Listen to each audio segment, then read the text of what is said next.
نحب مثلا نعرف من هاي السوالف ما تجين ما تجين هاي السوالف. تمام.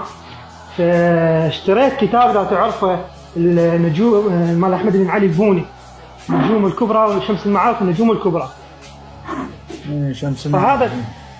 فهذا الكتاب اشتريته حتى اطلع عليه. انا بالبدايه قريته يعني اول 3 ورقات، مقدمته حلوه عبالي الديني شو هذا. بعدين صار الوضع شلون تقول حرق بيت وما ادري شلون. فقمت الكتاب ايش سويت له؟ قمت حرقته.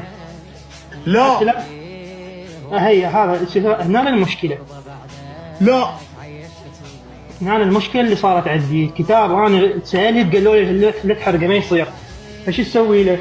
تنقع الكتاب بحبر. تخيل بغداد كلها انا المتنبي كتاب المتنبي حبر اسود ما لقيت. طيب جبت سويت نقعته بصبغ اسود وحركته. المشكله هسه اللي صارت عندي قمت تخيل لي جن. يعني انا بالبيت مرات مو يرسل الجن مالته الموجودين حارسين هذا الكتاب. هنا المشكله. انا قمت انا اصلا بالبيت مرات تخيل يعني من مرات اتوضا تجي كذا شنو احلى جن يلزموني يعذبون بي. مره يقصبوني، مره جسمي يدفنوني، مره واحد يتوسل بي جن يقول لي بس طلعني من هالحفره. اشكال تكرم مرات تكرم بالخلاء اشوف واحد واقف في مناطق النقاشه يعني جاي يتعذب. سالت يقولوا لي بيك تابعه تسبح المغرب وما ادري شلون وهاي السوالف. قلت عملت حل يعني حل نهائي. يعني هاي السوالف قمت يعني شلون تقول اتخبل من عندي. يعني حتى وصلت بي هدي اخوي هدي بس. اول بدايه احنا ما قاعدين في فيلم اجنبي شايف من بنية طب البيت مسكون ويركضون وراها الجن وما ادري على اساس.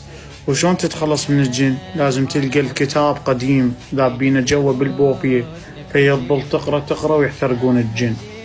احنا مو فيلم امريكي ولا فيلم. انا اكمل لك. انا اكتب لي الماء طقه كتم بعد قلبي تيرد لك فرمته. خلنا فرمة راسك شويه يا حبيبي. احنا لا فيلم هندي ولا فيلم امريكي ولا هاي سوالف مال الاجانب وما ادري شنو كتاب حركته وظل يجي لي جين. وين قاعدين احنا؟ وين حبيبي؟ ليس للشياطين والجن على البشر من سلطان. هذا عندك انت تخيلات. تعرف شنو هاي التخيلات؟ واحد يصدق روحه. يعني شلون؟ يعني جابوا عطيه البنيه عطيه قالوا له انت ما تتزوج ما كل ما تصير قسمتك ما تصير. قالوا وي ما تصير 3 مرات ما صارت عند عطيه قسمه مشت. قالوا مسوي لي السحر. عمتها قالت له مسويت لي السحر يا عطيه.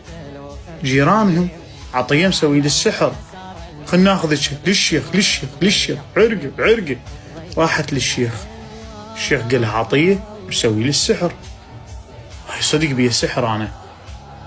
عطيه كذبت الكذبه وصدقتها.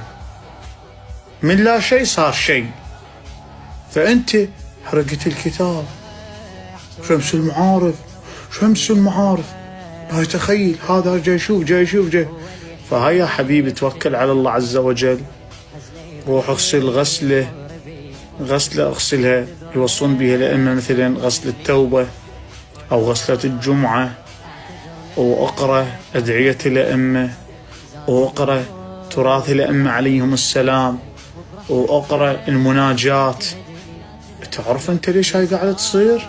لان بقلوبكم صغر الله فكبر ما دون الله. لو الله كبير بقلوب الناس ماكو جن شنو شيطان شنو هاي. فهي سبحان الله معادله يصغر الله في قلبك يكبر ما دونه. يكبر الله عز وجل ما تبابل هاي السوالف. الله جل جلاله اقوى من كل شيء.